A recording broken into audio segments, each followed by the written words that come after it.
Good day नमस्ते सलाम अलैकुम మైసూర్ బోండా ఆర్ మైసూర్ బజ్జీకి టిప్స్ అనమాట. ఏంది అంటే అల్లం పచ్చడి మనం ఇండియా నుంచి తెచ్చుకుంటాం కదా ఎన్ఆర్ఐస్‌మి. దాని లోపల కొంచెం ఒక స్పూన్ ఏసి ఒక 3-4 స్పూన్స్ వాటర్ పోసేసి డైల్యూట్ చేసేసుకుంటే అల్లం పచ్చడి రెడీ అయిపోతదనమాట. ఇంకా మనకు అల్లం పచ్చడి కోసం అనేసి చేసుకోవడం మనకు అంత ప్రాబ్లమ్ ఉండదు. ఎన్ఆర్ఐస్‌కి అంత టైం కూడా ఉండదు. అన్ని సోర్సెస్ కూడా మనకు అవైలబుల్ ఉండదు అల్లం పచ్చడి చేసుకోవడానికి. సో బెస్ట్ ఈజ్ ప్రియా అల్లం పచ్చడి, లేకపోతే ఇండియా నుంచి తెచ్చుకున్న మన మమ్మీ వాళ్ళు చేసి ఇచ్చిన అల్లం పచ్చడి ఉంటుంది కదా, తెచ్చుకుంటాం కదా. దాంట్లో కొన్ని వాటర్ వేసి డైల్యూట్ చేసేసుకుంటే అది ఇడ్లీ, దోశ ప్లస్ మైసూర్ బోండా, ఉప్మా వీటన్నిటికీ పనిచేస్తుంది అనమాట, పెసరట్టుకు కూడా.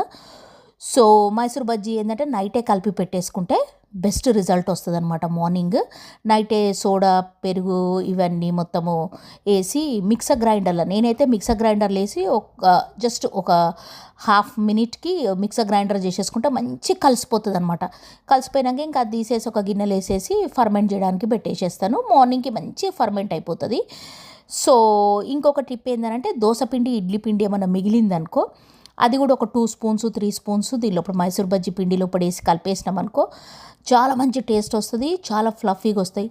నన్ను ఒక క్వశ్చన్ ఏమడుగుతారంటే, మావి నీలాగా బ్రౌన్ కలర్లో అంటే మంచి గోల్డెన్ బ్రౌన్ కలర్లో రావు మా మైసూర్ బోండాలు అని అంటే, ఏం లేదు దానికి టిప్ ఏందనంటే షుగర్ కొంచెం చక్కెర వేసేసి పిండి లోపల కలిపేసుకుంటే మంచి బ్రౌన్ కలర్ వస్తాయి అన్నమాట మైసూర్ బజ్జీలు. Love you all. ఇంకో వీడియోలో కలుసుకుందాం. బాయ్.